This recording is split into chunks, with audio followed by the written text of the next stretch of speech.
Hey everyone, this is Blacklight, and I wanted to talk a little bit about my thought process behind solving Broken Machine, which is a new puzzle map made by Tier. I use the term puzzle map very loosely, as this is more of a meta puzzle map where you are given the intended routes for a normal, advanced to low expert-ish text spam map, and are asked to open your map editor and de-cheese the rooms. And de-cheesing these rooms and getting the map into a solid state is the puzzle, right? That's the goal for the map. If you know me, I absolutely love breaking Celeste maps. So I expected this to be an absolute slam dunk for me, and it was. It's probably my favorite modded map ever, if not certainly up there, like top X or whatever. Fair warning, I will be showing the gameplay and solutions to everything in the map. If this concept sounds at all interesting to you, I would highly encourage closing this video, downloading the map, which I hopefully remember to link in the description, and give it a try. This is your chance to do so. Alright, so as a baseline for where I was coming into this map, I have some mapping experience. I put a few hundred hours into making my first map, which I would not recommend, but I have never playtested for anyone else or anything. How I'm going to structure this video is that I'm going to go room by room and first show the ghost performing the intended route, then explain my methods, and then show the clear of the fixed room. And yeah, I guess let's get into it with room 1.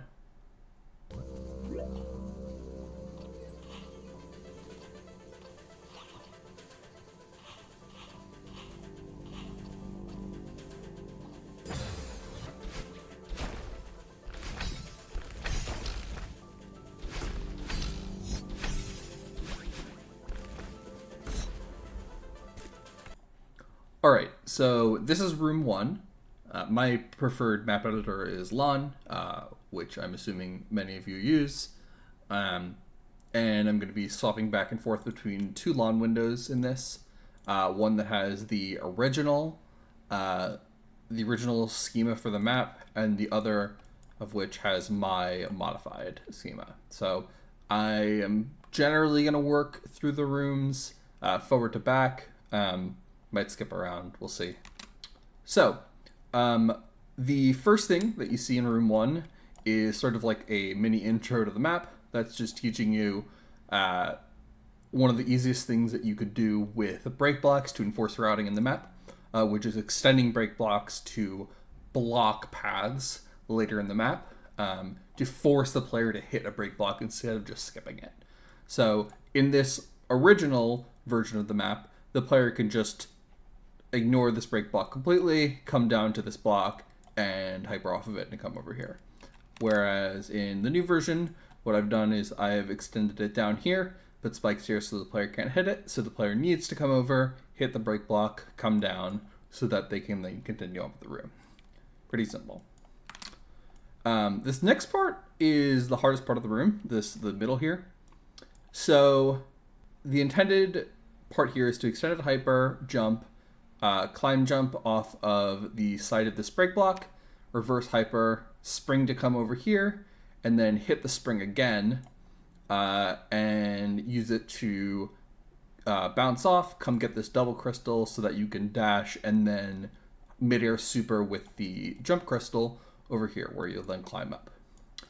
The issue is that you don't really need to do any of this. You can kind of just like fall down the center here once you've hit this spring by doing a spring cancel. You don't need to do any of this bottom section. You can just, once you fall here, you'll have a dash because you've hit the spring. So you could just dash right and then super and ignore all of this, which is a little yikes. This room was surprisingly hard to solve.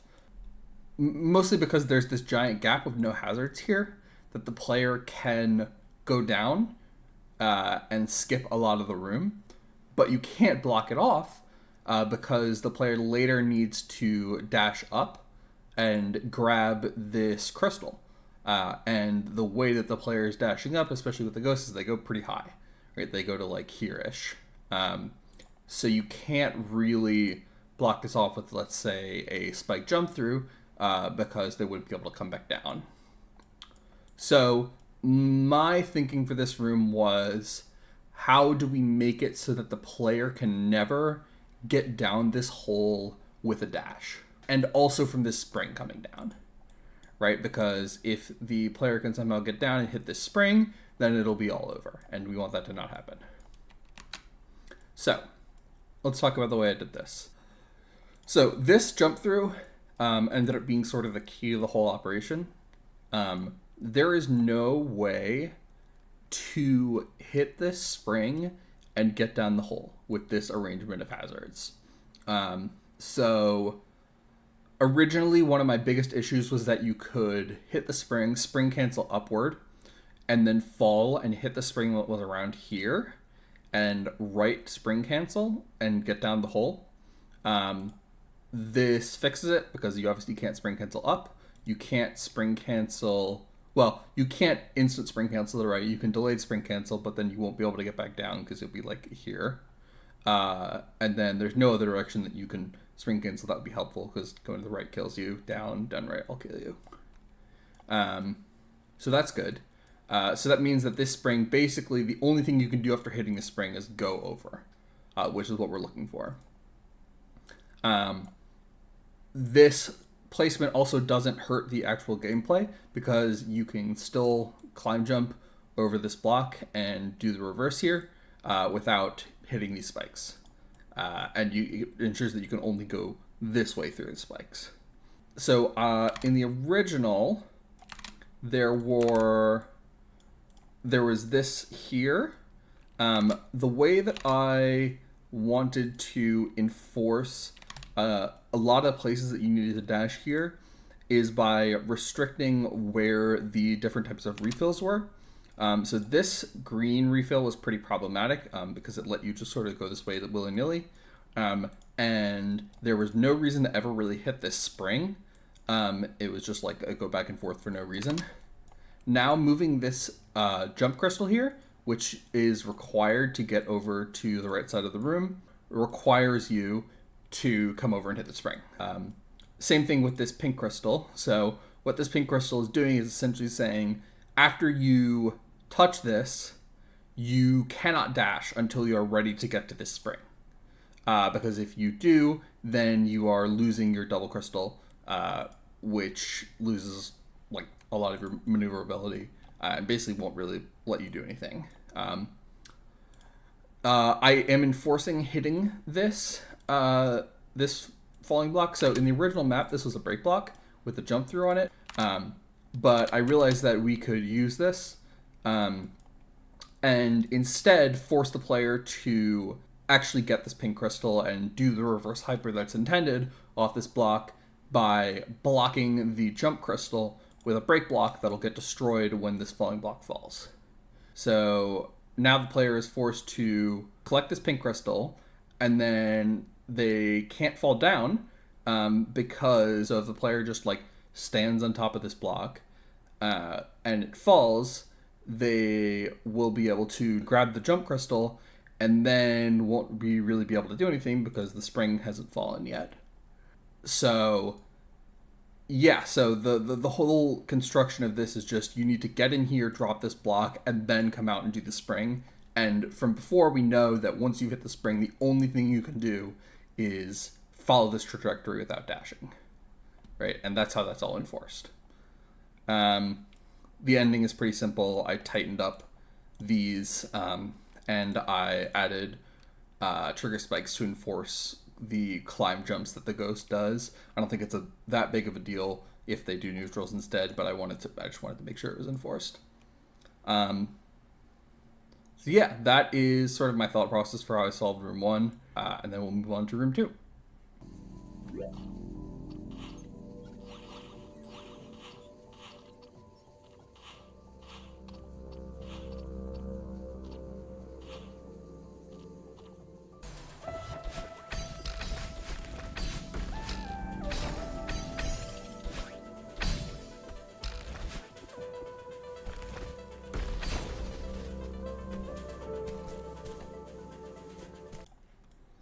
All right, so this is room 2.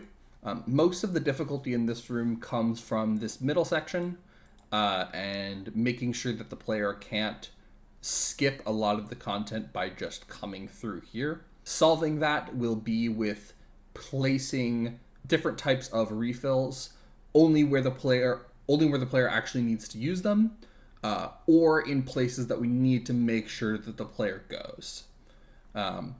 Because right now, a lot of the reason why this is broken is because you're getting these jump crystals super early.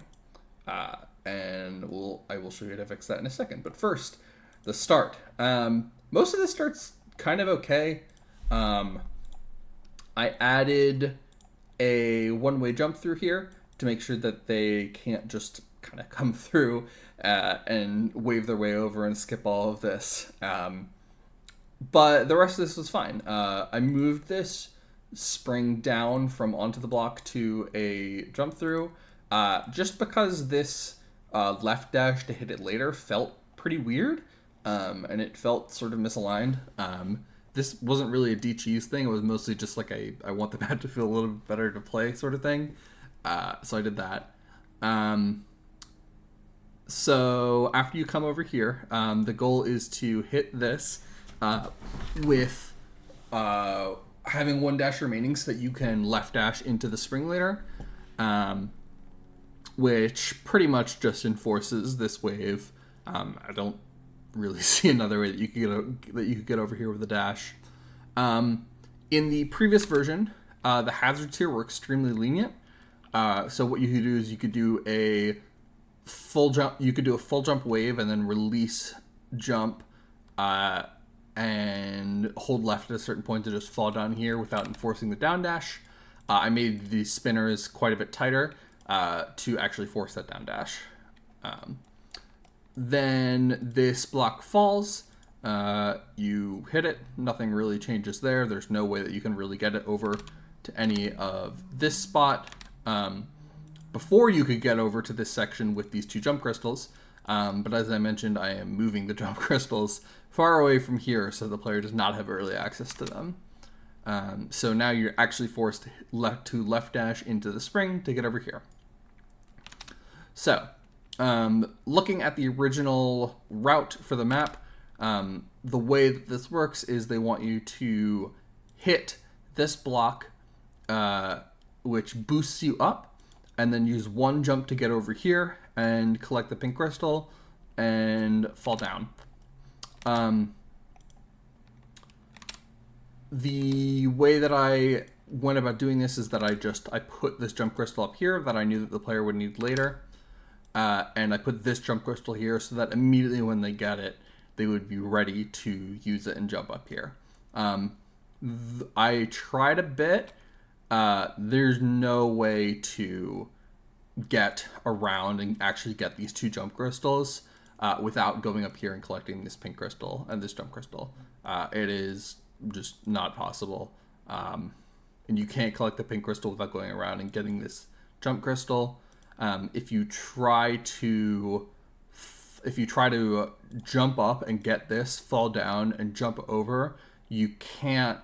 There's no trajectory that'll let you jump over this and then come around and grab these. It doesn't work. The spinner makes it too tight, which I believe was an addition by me. Yeah, so I made this a little bit tighter so you couldn't do that. So once you get over here, this is 2 jump crystals, which you'll need up here. So you come over to the spring. The spring springs you up, you dash up, you jump, and then you jump over. So you have no jumps and no dashes here. Originally, this was a break block, and the route wanted you to jump over, hit this, and then use your double jump to get back over. This just doesn't work at all because you can just dash down into the break block and break it and go through. So what I did instead was make this a falling block so that you could land on it. And then this break block over here that you would then be forced to hit is blocking your exit. So you can jump on this, quickly jump off and hit this to release your exit. The falling block has fallen so that you can now get down, and then you use your extra jump to jump back over and then come over. It doesn't exactly match the silhouette at the end because in the original, the spawn point is here and you can land on this solid ground. Whereas here you'll land on the falling block and then jump onto solid ground. But I figured it's still in the spirit of how the room is meant to be routed. And I don't really care that much to make it exact. So yeah, that's room 2.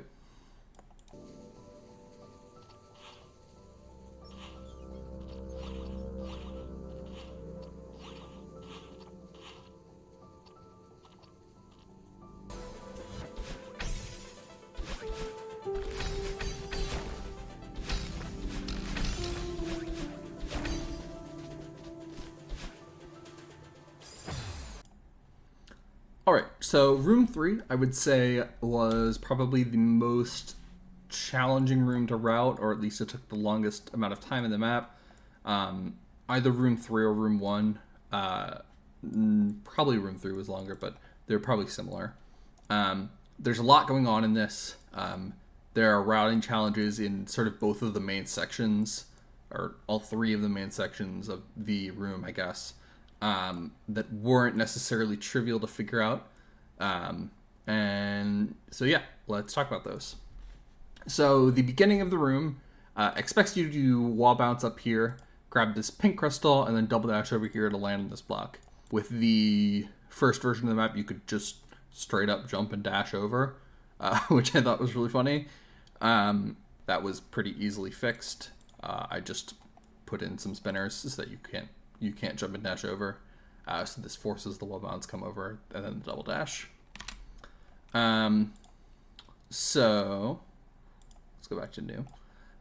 So what this wants you to do here, which I kind of had some trouble reading from the ghost a little bit, but what it wants you to do is to, when you land on this block, you buffer an instant hyper to the left, and then you wave dash, and then you bunny hop using this jump crystal. So you do a midair bunny hop. And then you come over here, and we'll worry about over here for a sec. All you need to know is that we need a dash for over there.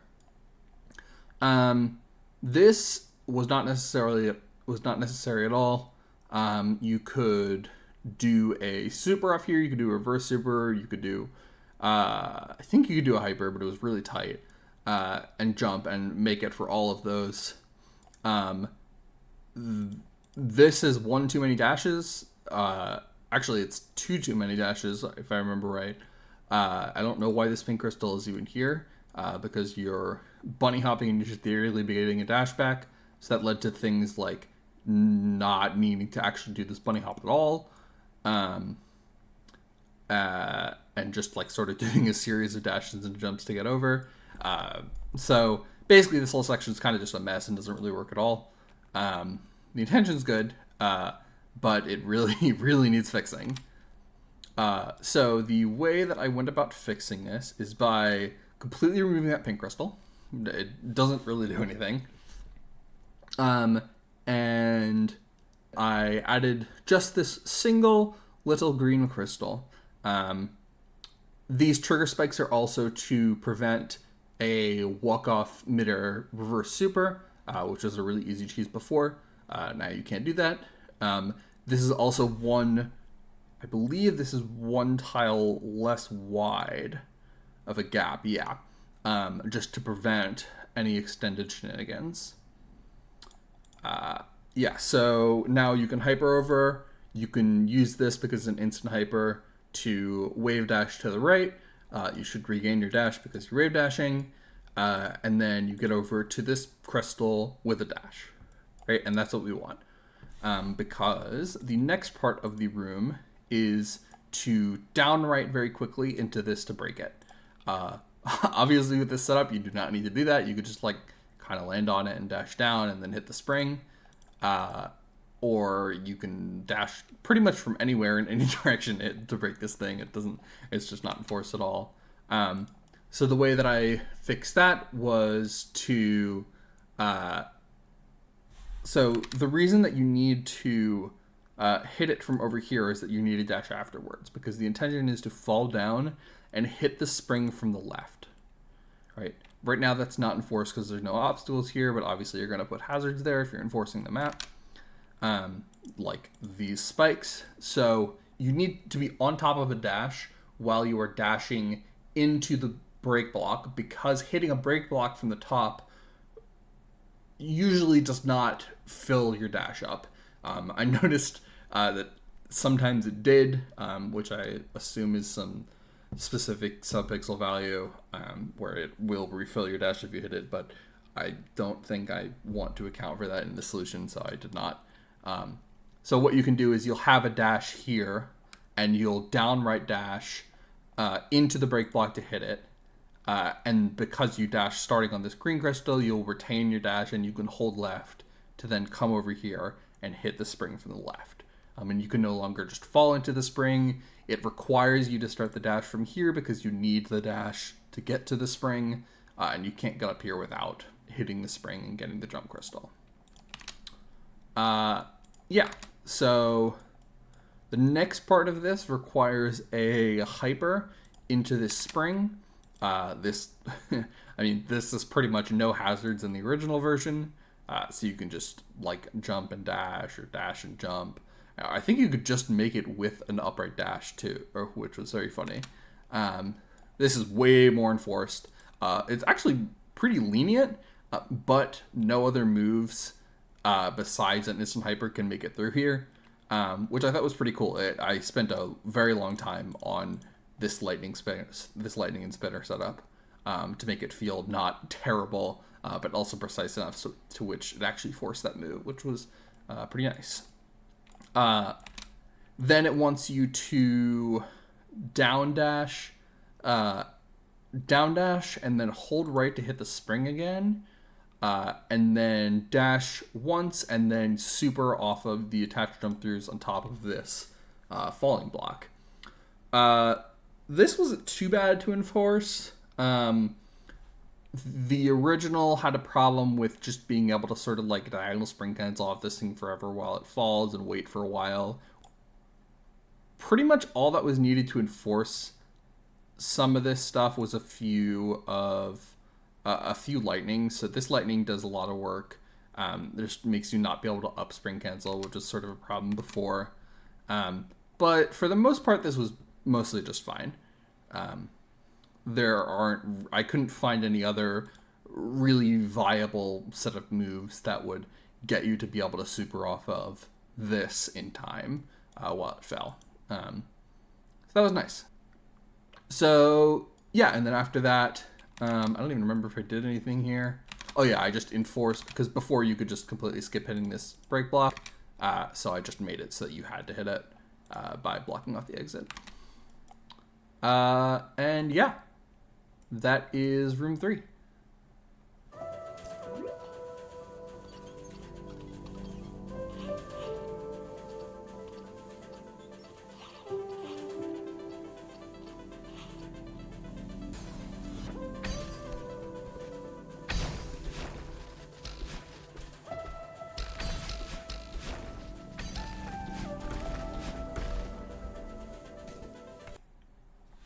All right, room 4. This is probably the easiest room in the map to de-cheese. It kind of felt like most of it was already done, which is fine. This whole beginning expects you to jump off, grab this jump crystal, and then jump around the other side of this break block and climb over. There are obviously a million things you could do to skip using this jump crystal. So what I did is added these little spinners here and moved the jump crystal to the right a little bit, so that you can't just sort of do tech over it. I also added this lightning block and these 2 tiles to prevent tech. The description of the map does say try not to alter the tiles, but in my opinion, like, you could fix this cheese by just putting a sideways jump through at the edge of this right here, and it would be exactly the same. So my thought was, I'm just going to sort of do what's more aesthetically pleasing and not place a random sideways jump through facing the wrong way at the start of the room.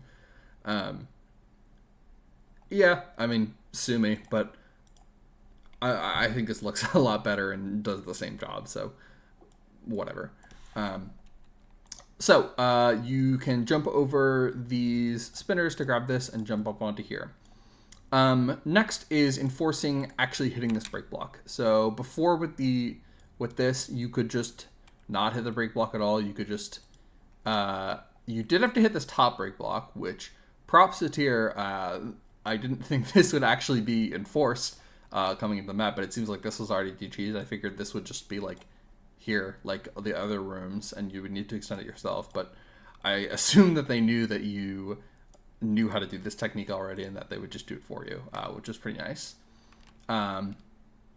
So the way that I enforced actually hitting this was I put a jump through here so that you couldn't just like sort of climb on it willy-nilly, and an ice wall, and then it's hard to see a little bit, it's easier to see in game, but I put the jump refill here instead of on the spring, just so that you would actually need to come over and hit this. And hitting the spring, as we'll see in a second, is required regardless of whether or not there's a refill there.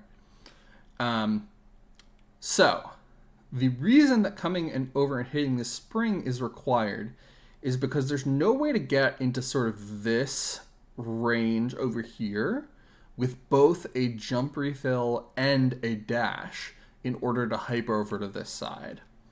So if you come over and just sort of, so you can't really neutral jump off this. You sort of can once, it's really tight, but you'll only jump up to like here-ish, which is not enough height in order to be able to instant hyper over to this block. And if you hit this, you'll end up also around here-ish, which is not high enough. So it forces you to use your only dash to dash up into this break block instead of using it to try to hyper over here. So basically with the solution so far, we're around here with a jump crystal and a dash. We dash up, we fall down, and then we hit this spring and it bounces up to around here, and then we have a dash from the spring, so we instant hyper over to this block. I really didn't want to put this here. I played around with it for a while. It seemed to me like regardless of how, so this lightning hazard can only be so high, right? Because if it's too high, like here, then there's nowhere you can hit the spring and not die to the hazard, right? But here, what can happen is there's like a few pixel window that the player can get into this and actually jump off of this ice wall. I think it's like 1 or 2 pixels where they can get in and they can neutral off of it and grab these two. And that lets and you can do a very precise dash to get into the spring here. It's a dash up, breaking this, and then a fall into the spring. That was the issue. So I had to settle for putting a sideways jump through here. Again, I don't love it. I might go back to the map and try to figure out a way to do it without that. But yeah, it works. The rest of this was very easy. So this brick block is gone at this point. This used to be, if we look back at the original solution, this used to be longer. The issue with this being longer is that it allowed for things like midair supers with the jump crystal, or just to jump on a dash to get enough distance to hit the bottom of this block. So in the current solution, I got rid of that so that you couldn't just midair super or jump and dash. I also added these spinners to sort of force the more linear hyper trajectory. When you bounce off this, I moved this jump crystal up. I didn't really like this original placement. Now the correct down dash timing to not have dash CD for when you need to hyper off of regaining your dash off of the spring for the second time is, I mean, the timing is just a lot nicer. It's not really do cheese. I just think it's good. You hit the spring. One of the things that the thing did, which I was kind of surprised, is that it wants you to right dash instead of upright dash. So that's just what this spike is for. It just prevents the upright. It just prevents the immediate upright spring cancel. And these aren't really D cheese. It's more of a, hey player, you need to go right in here and right dash. I tried to make a lot of sort of just like quality of life and readability changes for when I change move drastically. I know if I saw this little cubby, I'd be like, I need to go in that hole for some reason. And the whole rest of this was just enforced already. So you bounce off the spring, and then you hyper B hop over here. I think I might have added a spinner or something just to make sure that you get the height, but maybe I didn't also. I can't even tell. Yeah, I don't think I even did anything.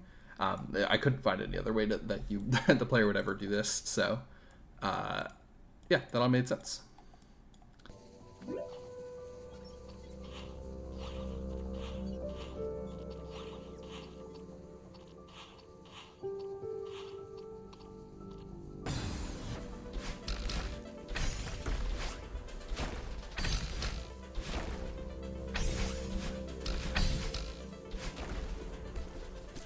All right, room 5.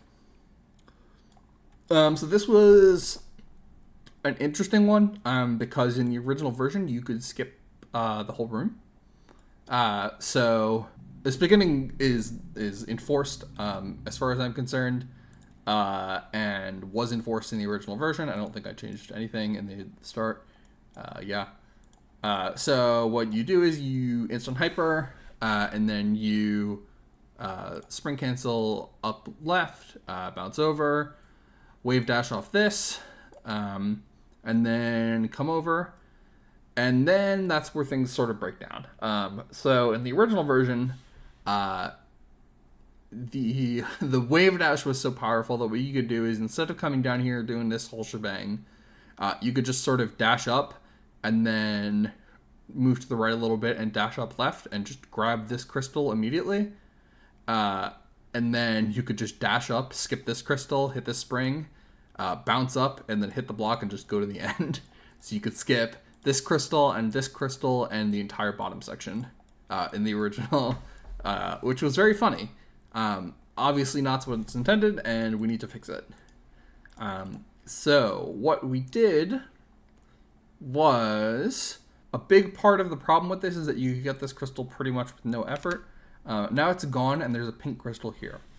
So, the way that I set this up is so that buffering a dash in any direction before you hit the hazards here will kill you. So a left dash kills you if you buffer it at the top leftmost pixel of this. An up dash kills you, and an up left dash also puts you into the spikes. And obviously no other dash direction works. So the only way to get this crystal is to have a jump crystal and instant hyper as a buffer when you touch it. This took sort of a lot of finagling to do, but what this does is it ensures that you need to have a jump crystal when you touch this pink crystal.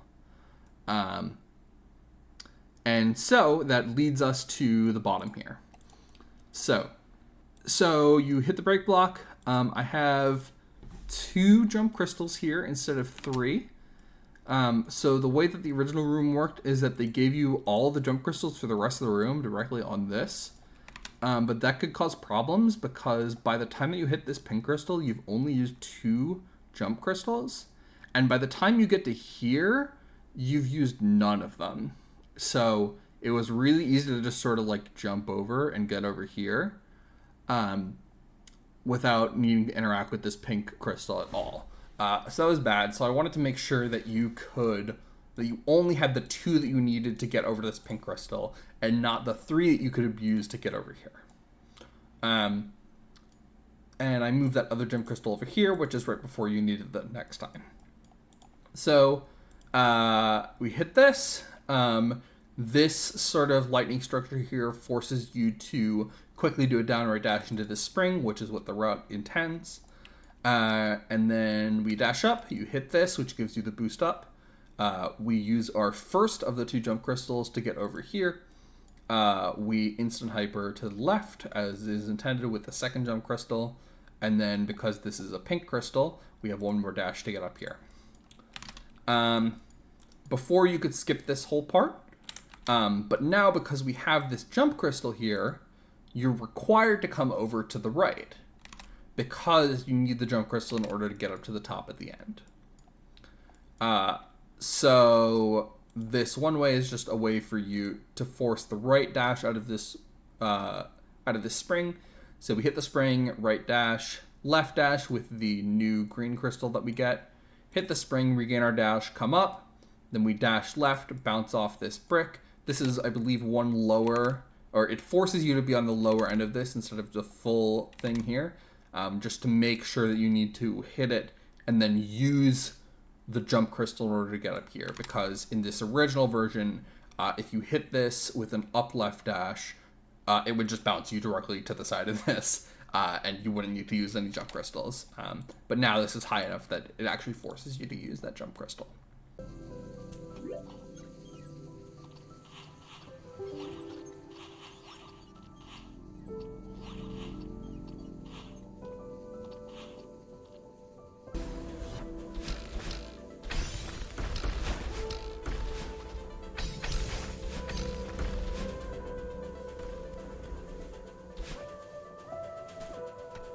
All right, let's talk about room 6.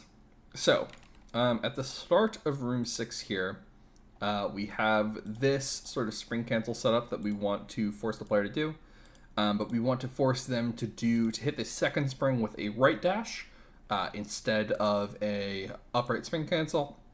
So what I did is I left the spring in there for fun, or left the spike in there for fun, but I added this 2.5 tile lightning hazard here, just so that the player gets bounced over here and then has to right dash into this next spring. Enforcing this bunny hop was pretty much just adding more spinners and lightning here, before you could do some like shenanigans to just not do that. Obviously, I mean, it just looks like you could just walk and sort of jump off these platforms, which you pretty much could.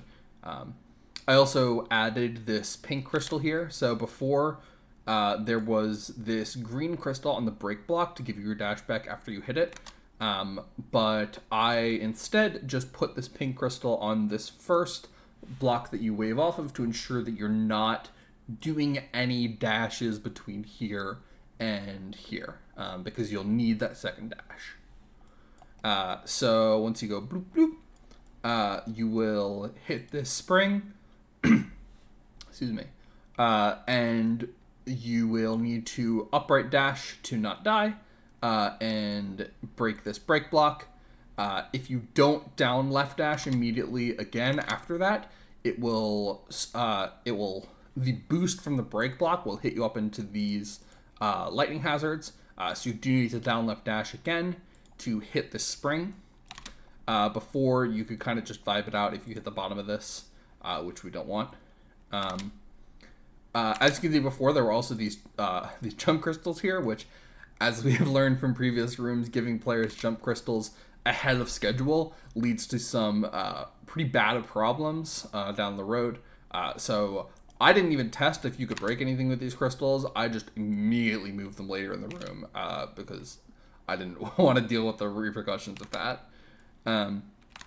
So you'll hit the spring again.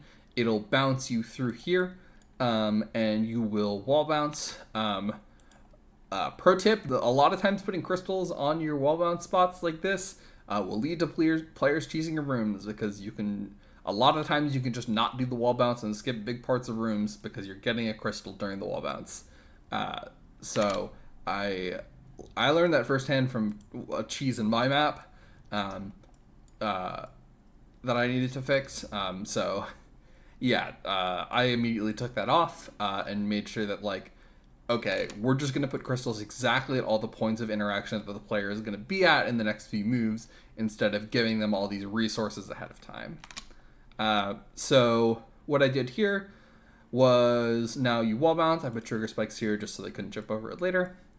They can still corner jump, I guess, but I don't care. Then you wall bounce, you hold left, and then you buffer a jump when you get this jump crystal. And you jump left. So before you had these jump crystals from before, now you only get it when you need it. This is the only move in the whole map that I'm not really satisfied with. I like the concept, like right when you're hitting the spring, you're getting the 2 dashes that you need in order to down, right, down, left into this spring. The issue for me is that this refill's hitbox is 1 pixel to the right of the spring's hitbox. So you're getting freeze frames, and then 1 frame after you're actually hitting the spring on a down right dash, which means that you can't just buffer a down right dash in the freeze frames here because it won't trigger the spring and it won't make the block fall. But if I were to move the refill 1 to the left to make it overlap with the spring's hitbox, which something I learned during playing this map is that you will not collect the refill if you hit the spring in that state, which was super annoying. I didn't really have the energy to figure out a more robust solution. But yeah, for now, you just need to wait until the freeze frames are done and have actually hit the spring and then downright dash, which is whatever. It's enforced. It doesn't feel the best. Maybe I'll go back and try to find a solution some other time. But yeah, it's a thing. So once you hit the spring and set this block falling, you're not going to really be able to do anything. You're not going to be able to like up left dash and then fall and up left dash here because the block falls too slowly. So you will need to come over to here and grab this jump crystal in order to stall for time. You can't like stall here because there's trigger spikes. So you'll down right dash, bounce off this, and collect this jump crystal, which puts you around here-ish. Remember, this jump crystal is gone, and these are non-refilling. So then you upright dash into here, and then you jump over onto the top surface of this block, which is not covered with spikes. And then you could just jump and dash over, which is what the solution wants you to do. So yeah, that's room 6, and 1 more to go.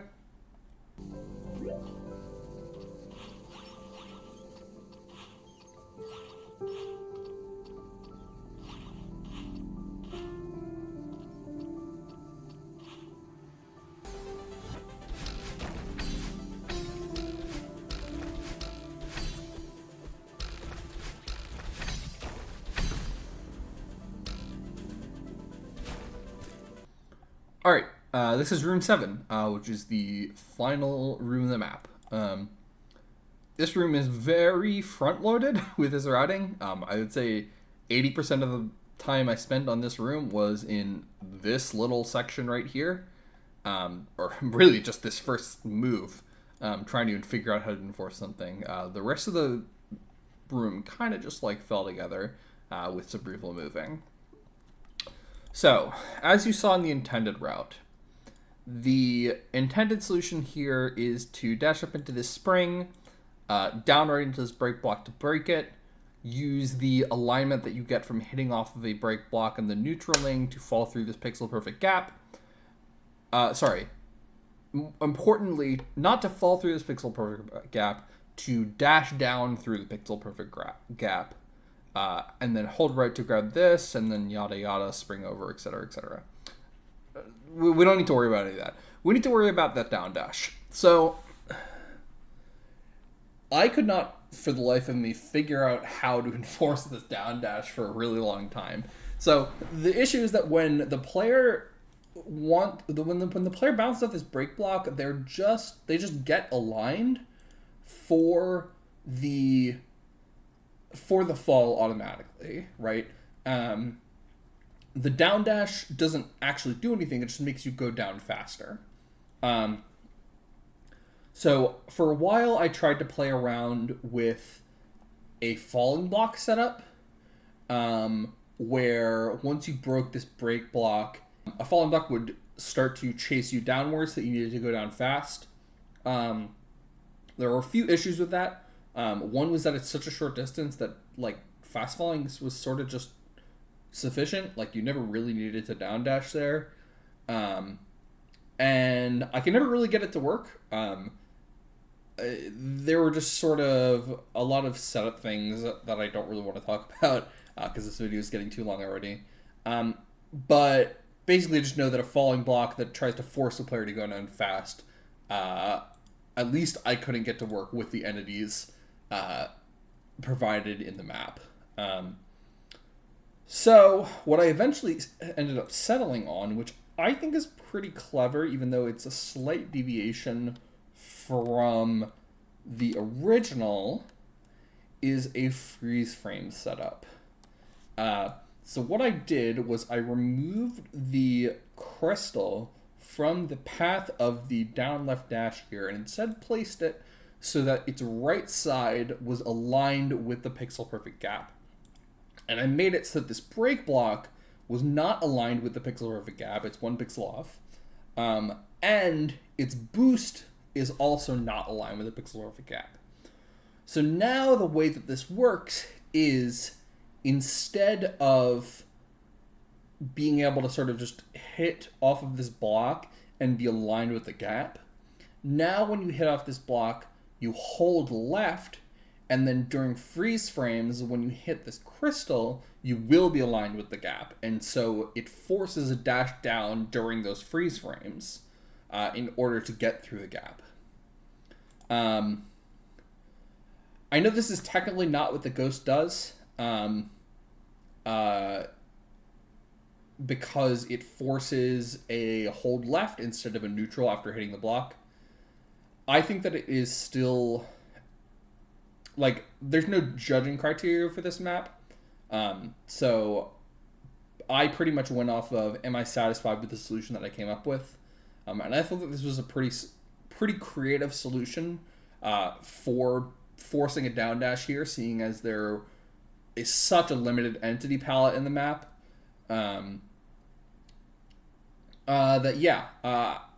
I think this is good, and I think that this is creative enough and would feel intuitive enough, assuming the player knows what a freeze frame is, which they need to for the rest of the map, to not feel bad and feel like a valid solution for the map. So I kept it. So moving on from that, the rest of the room is pretty straightforward. I didn't really even need to change much. I actually don't even remember what I changed in some parts of this. I think this is all the same. I moved this down to feel more comfortable. I also added some camera targets here just to... The camera was like really weird during this part, and you couldn't really see this jump crystal until like the last second, which was kind of annoying. So I made this more comfortable to shoot you over here consistently. I changed this from a break block to a falling block because the ghost does another down dash here instead of just a fall through the pixel perfect gap. So I just made this a falling block so that the player would need, so that they would need to down dash. This was like a weirdly telegraphed solution from Tier. I don't even know what, like, this is obviously intended, and it feels like sort of a thing that, like, at the last second before the map release, they were like, hey, we need another puzzle, let's just turn this into a break block, which, I don't know, it's fine. It's nice for these rooms to have some sort of easier solutions. But yeah, this bounces you over. I don't know, this didn't change at all. This reverse super is, or at least this left dash and then weird, like, right jump is intended and enforced already. These neutrals are enforced. So what this wants you to do is this wants you to hit off this spring, jump off this, reverse wave, hit the spring. This isn't really enforced because there aren't enough hazards all around, so you can just skip the reverse wave. What I did is I put a lightning here so that you couldn't just go over, and I put these here so that you needed to, so that it requires some amount of speed to hit this spring, jump off this, touch the top of this, and then touch this, all in quick succession before these spinners fall down into you. So it's just sort of just like these spinners are attached to this block, so they'll fall when the block does. So then this spring will hit you over as these are falling, so you'll have plenty of room to get through. I also deleted the jump crystal here because, as we all know and love, giving players jump crystals early is evil and banned, and do not do that. So I moved the second jump crystal here because that's pretty much when you'll need it. We're going to be reverse supering over here with one of the jump crystals. And I left the rest of this the same because it mostly just made sense.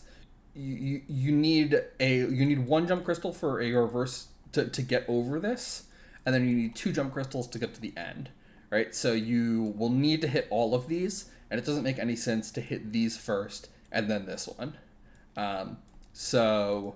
This requires a dash up and then a reverse super over, and the rest didn't really need enforcing. It's just this block is fallen, and you will hit off the spring, you will jump twice, and then dash up. In the initial version, this was 1 lower, but I found that if you did a really precise jump, you could hit this block and break it with only 1 mid-air jump, but it was completely impossible if you moved it up 1 tile, so I just did that.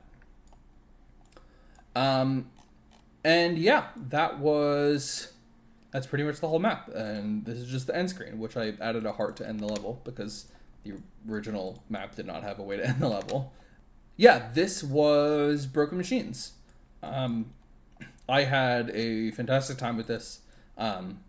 Some rooms were obviously quite a bit easier than others, with 1 and 3 being by far the hardest for me, and then probably 2, 5, and final being next, and then 4 and 6 being easy, which I think was good. It was a really good balance. It felt like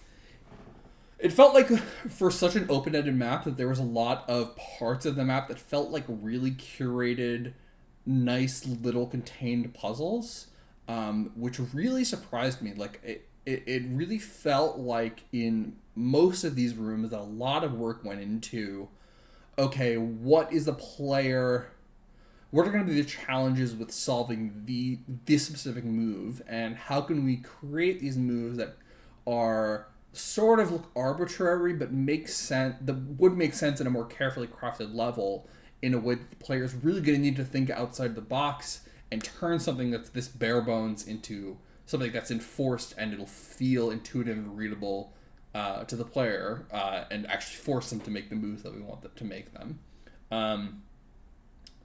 Overall, I'm so impressed with this map. Tyr did a fantastic job at creating this. I really hope that this catches on and this spawns sort of a new genre of these like meta maps. Maybe not exactly in this format, but maps that require the player to sort of think about how the map is made, and really analyze movement and how hazards are placed and how entities are placed, in a way that a lot of puzzle maps sort of don't. I mean, I'm mostly just rambling right now. I could talk about this forever. That was this video. I'm not sure if I'll ever do a sort of voiceovered walkthrough of my thoughts on a map or whatever again, but I don't know. This was kind of fun, even though my voice kind of hurts. I will see you.